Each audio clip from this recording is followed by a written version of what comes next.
So welcome to topic 8 of computer programming. And in this topic, there are 4 subtopics.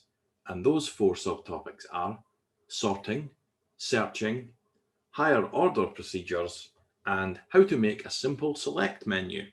So let's look at the first one. It's about sorting algorithms. So what is a sorting algorithm? It's just a way of sorting things out. So a sorting algorithm puts elements in a list into a certain order. And there are 2 very common types of order. Those are numerical order, which is ordering by numbers, and alphabetical order. And a fancy name for alphabetical order is lexicographical order. Efficient sorting is important for optimizing the efficiency of algorithms. Sorting is often useful for producing human readable output. So here's a little graphic over here. We have some B, D, A, and C in different colors. Okay, and we run them through a sorting algorithm and we come out with A, B, C, D all nicely arranged over there. Okay, so this arrow would represent our sorting algorithm. Bubble sort is one of the most basic and simple algorithms. It's not the most efficient, but it's very easy to implement. A bubble sort takes an unsorted list and compares each element with its right side neighbor in order to sort the data. So whichever element is smaller gets moved to the left. Now I've added this animated GIF here that gives a visualization of roughly what a bubble sort looks like. So here's an unsorted data set, and each element is being compared with the element to the right, and the one that's smaller is getting moved to the left until eventually it becomes sorted. Okay, now I've got a graphic to illustrate this a little bit better. So imagine we have a list, and the list has these numbers in it: 6, 2, 8, 4, and 10. Now, if we want to run this through a bubble sort algorithm, okay, what we're going to do is we're going to run it through what's called a pass. And the pass could just be considered that one round of a loop. Okay, so in the next pass, what we're going to do is we're going to look at the rightmost element here. Okay, and the rightmost element is 10. And we're going to compare it to this neighbor. Now, if 10 is bigger than 4, we do nothing, and we move to the next line. And then we're going to compare these two. Okay. Now, if 8's bigger than 4 and 4's smaller than 8, we compare the left to the right. Then we're going to swap 4 to here. Okay. Then we're going to go to the next pass, and we're going to compare these two. And if 4 is smaller than 6, which it is, we're going to swap those. And then we're going to compare these two. And if 2 is smaller than 4, then we are complete and we have the list sorted. Okay, so here's an example of how we would write this in Python. We've got a function called bubble sort, and we're going to pass in one formal parameter to the function called a list.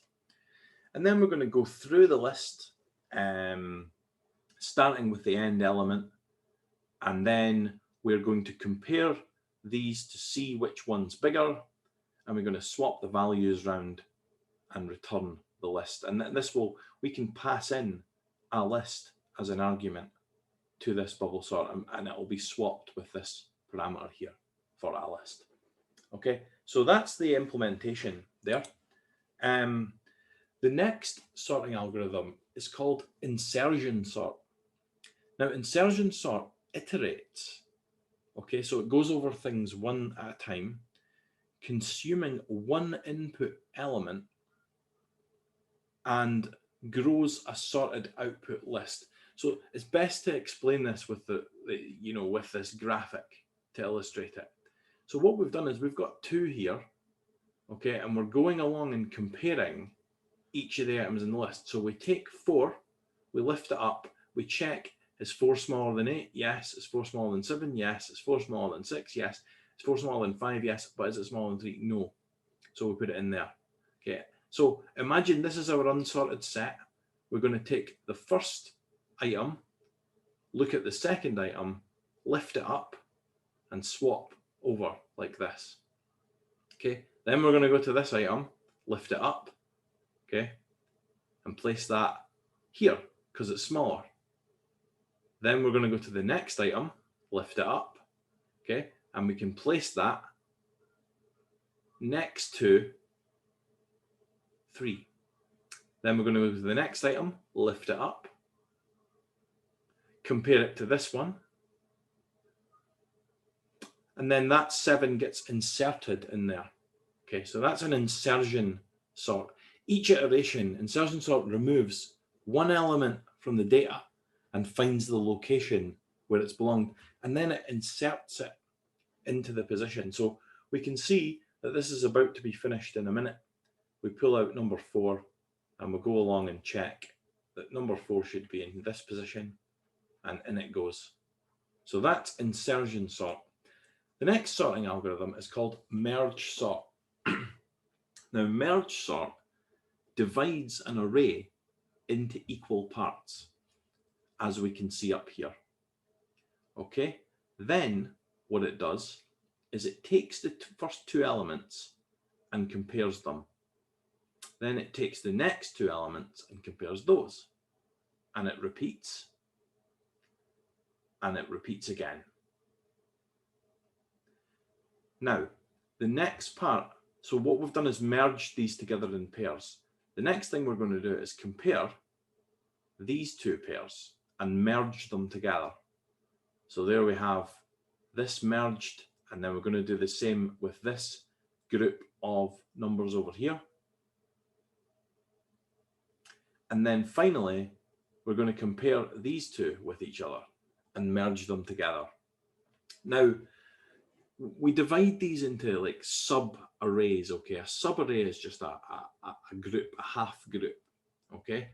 Until eventually you end up with just one of each element, okay?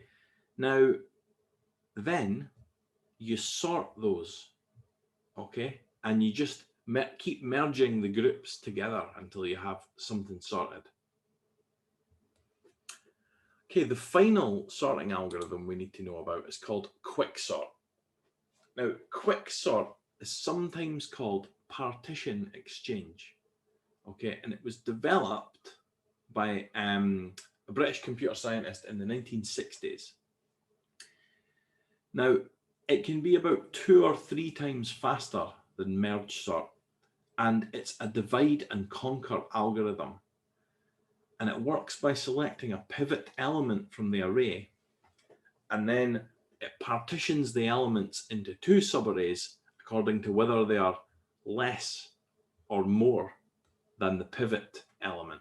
So it's similar to the merge sort. It splits the array into subarrays and then sorts those out.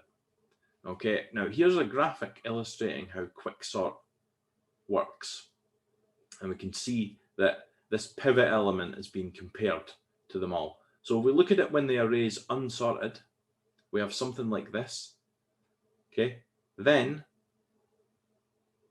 we pick this pivot element and we move everything to one side of it that's bigger and everything to the other side of it that's smaller. That process just repeats. Now, this is a very efficient but slightly more complex algorithm to write. So in summary, we had bubble sort, insertion sort, merge sort, and quicksort.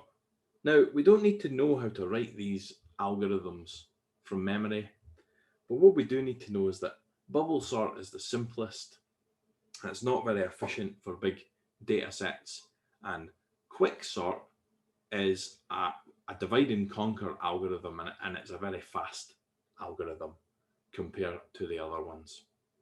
Okay, so those are the sorting algorithms that we need to know for this course. Let's have a look at some searching algorithms now. So we need to know about 2 different searching algorithms, and those are, firstly, linear search.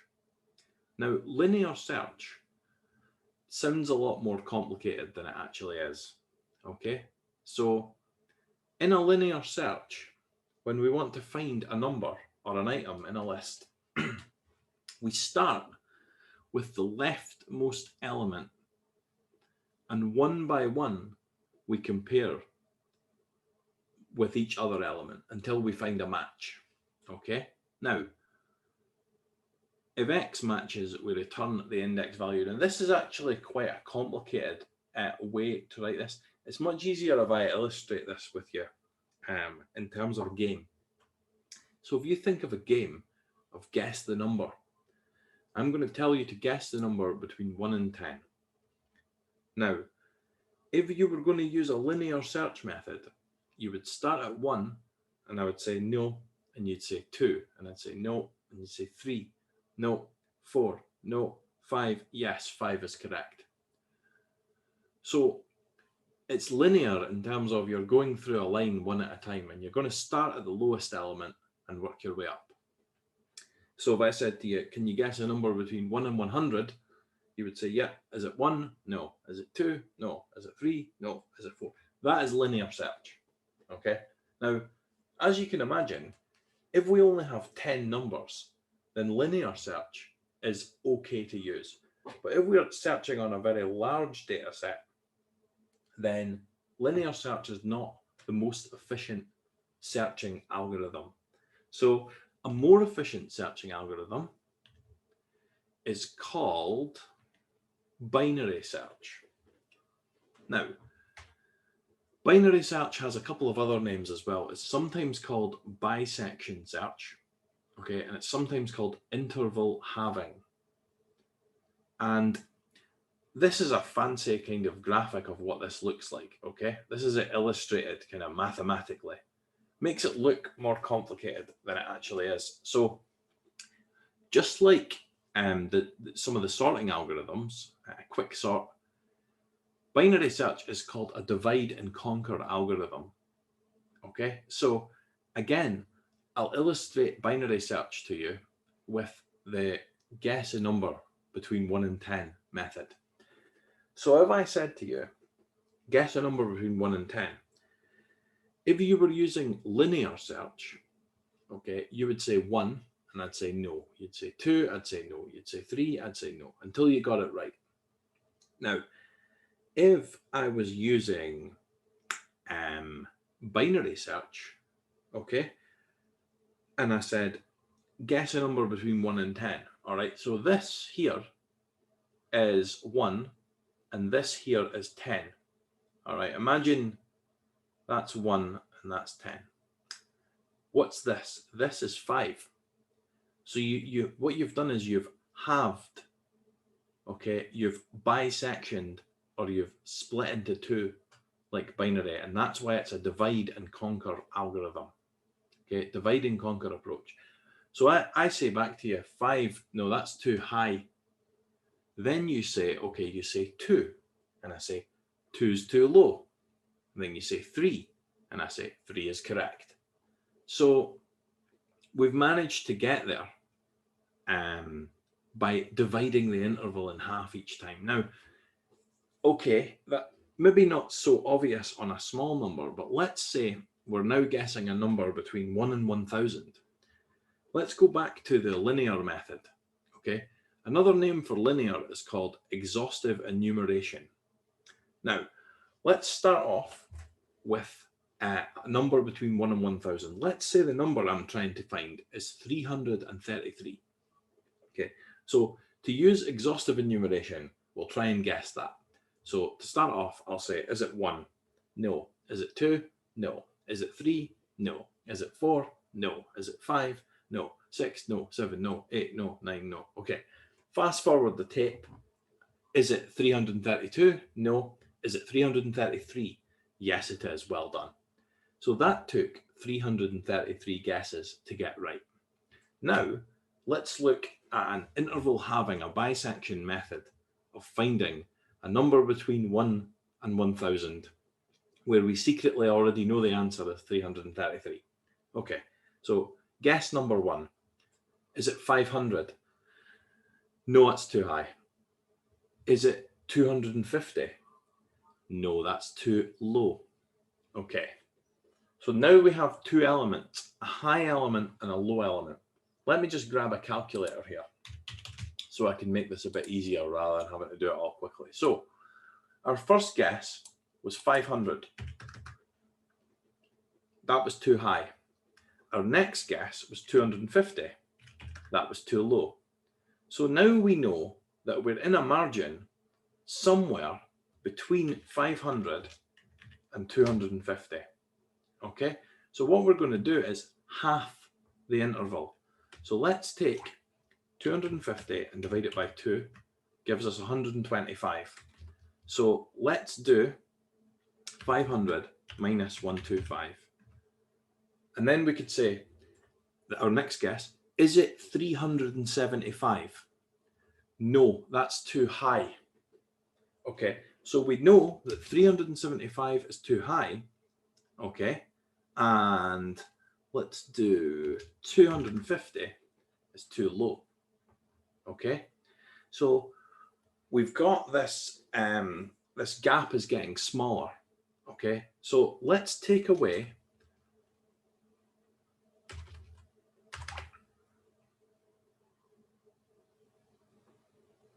125 divided by 2 to find our new interval. Let's halve the interval. So 62.5. So let's do 375 minus 62.5. Okay, that gives us 312.5. Almost at the point where I'm going to have to write this down. So let's guess. Is it 312.5? No, that's too low.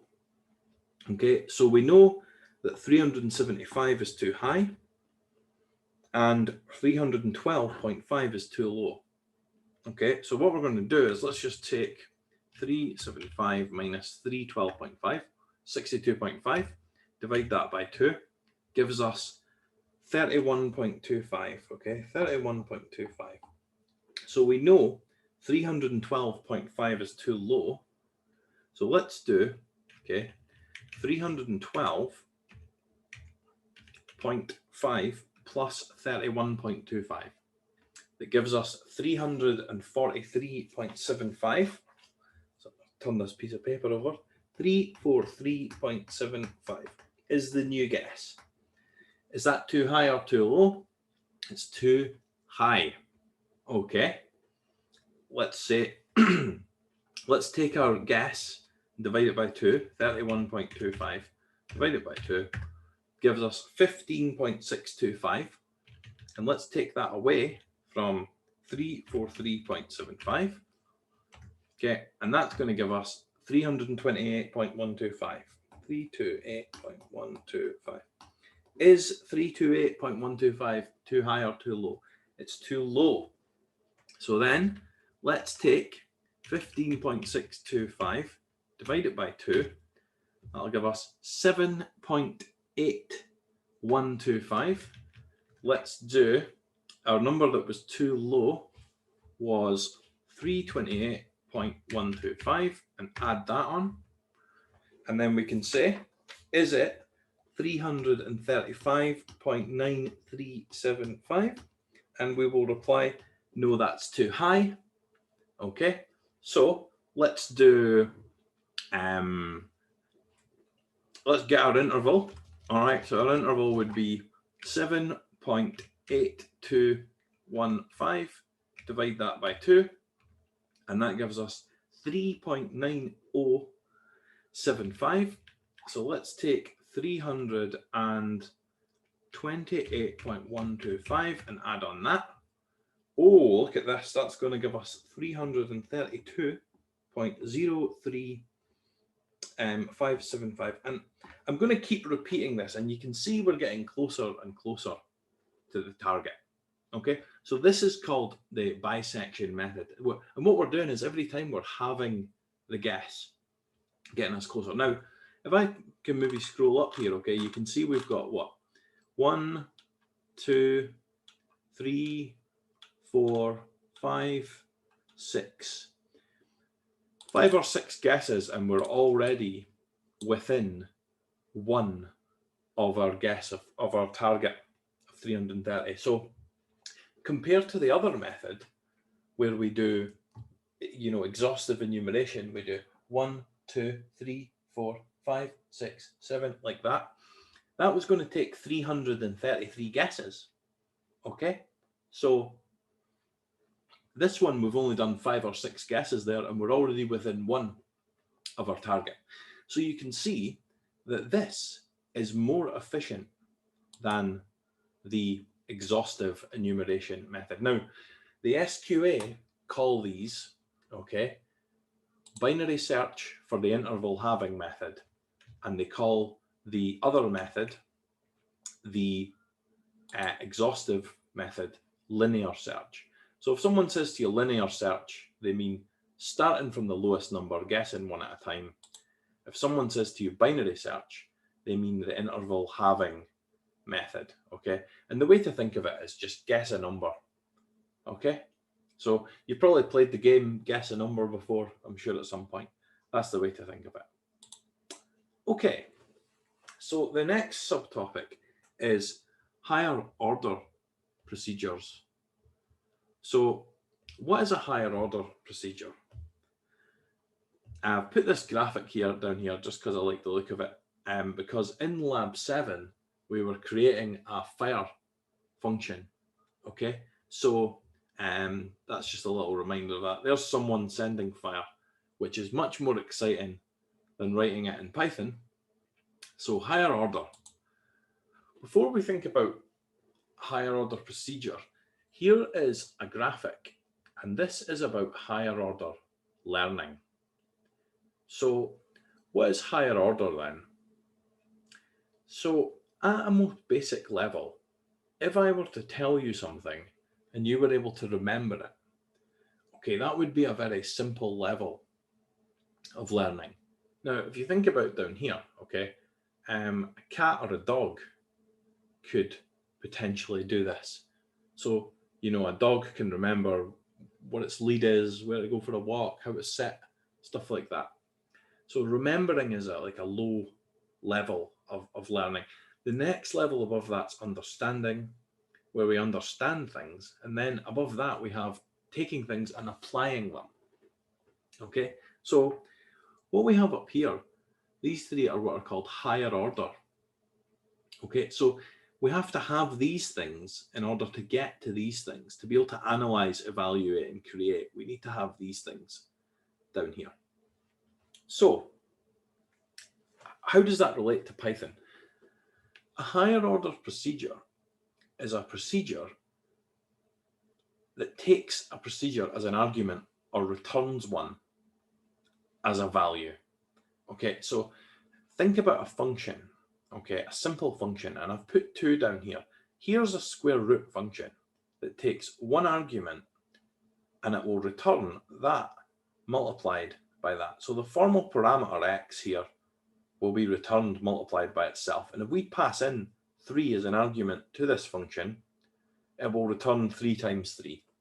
And that's called a square function.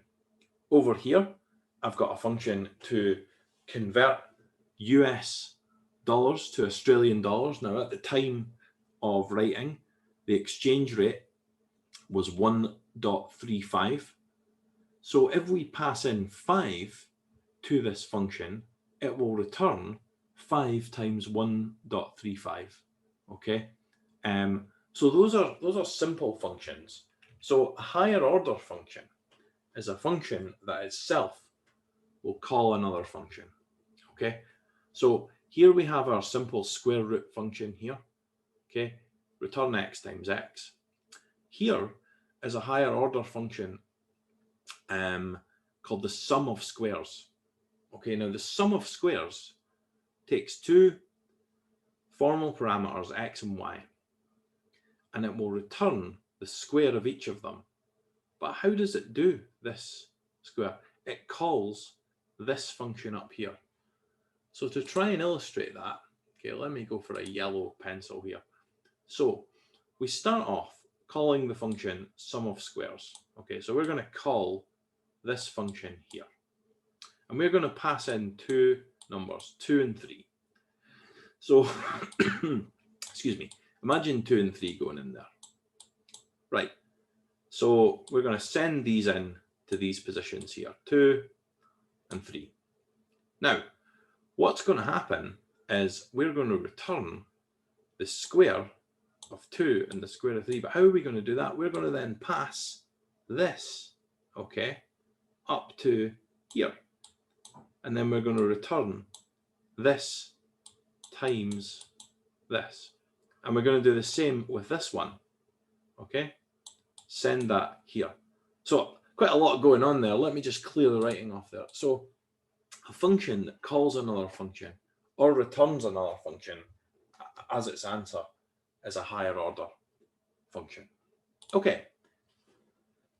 The last part today is how do we create a simple select menu in Python? So here is an example, one in Genie here and one in idle over here. So in this one, we're going to create a variable called choice, and then we use the input function to take user input, enter a number from 1 to 3. Okay. Then we're just going to use this int function to coerce that to be an integer. Okay, so if you put in 1.0, it would change it to just 1. Now, we have an if statement here. If choice is 1, print you chose 1. If choice is 2, print you chose 2. Okay, choice is 3, you chose 3. Now, we can use this to build a simple menu system. Okay, because we could then add extra code here. If you chose 1, we could say, okay, do X, Y, and Z. Okay, so this allows us to take user input and return it. Now, this is what it looks like printed out on the screen. We can print out some options to the screen, and then we can take user input down here, okay, and just convert to an int. So these are all just print statements. They don't really do anything, but they show the user some choices to select. So here's what it looks like when we print out some options to the screen and then we get input from a user. We'll then have a variable that has a number in it, and we can do something with that number. Return a message based on a choice. So let's say the user inputs number 1, we can return you chose 1. Okay, we can also put a little else statement in here saying, I don't know that number. So here's a function to return some values called choice.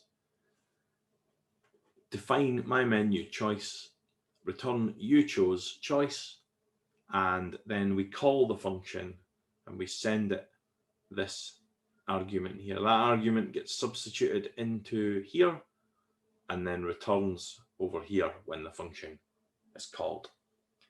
So that is topic 8. I'm going to stop in a second, see if anyone has any questions, and then we'll look at the practical for today. So just jumping over to the Moodle, let me open up task 8, lab 8 searching. Let's do save, let's do open. Okay, so in lab 8, right, what we're going to do is similar to the roulette task I gave you last week. We're going to have the use of a library called random, and random is going to generate a number between 1 and 1000. I've created some variables here. This is an example target. This is an example starting number. And here's an example guess variable. Now, what I've done is I've provided you with an example of linear search, okay, where we're going to add 1 until we find this out. And you can uncomment these and have a look at them, okay? So the tasks for today, there are 2. Task 1 is, see if I can get these both on the screen. There we go. Task 1, create a small program that asks the user to enter a number from 1 to 1000 to try and guess the secret number. Now, the secret number is generated at random up here. Okay, secret number. All right, so that's going to be generated. There'll be a number in there that you can print out and have a look at. Okay, but we want to try and get a user to guess it.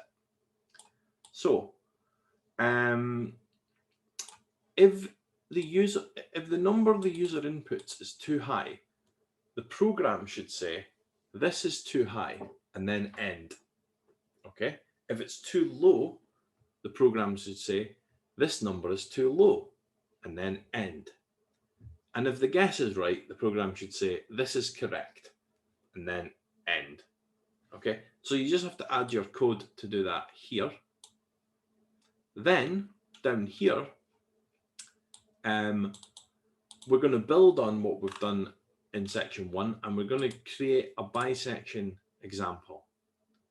So, in the first example, all we do is reply to the user and we say, that's too high, that's too low, or that's correct. Those are the three options, okay?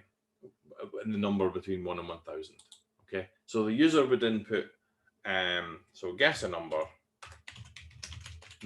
between 1 and 1,000, okay? User inputs 55, program says, sorry, that's too low, end. Okay, that's some pseudocode there of what we need to do. Or that's too high, or that's correct. So there's a pseudocode for part 1. We just need to actually write that in Python, convert that into Python. Right, part 2, a little bit more detailed, building on what we have here. In part 2, what we want to do, okay, there's a wee typo there. Let's do find the target based. That should be based on the user's guess from part 1. Let's do file save. Okay, so what we're going to do in this one is, let's say, okay, the user's guess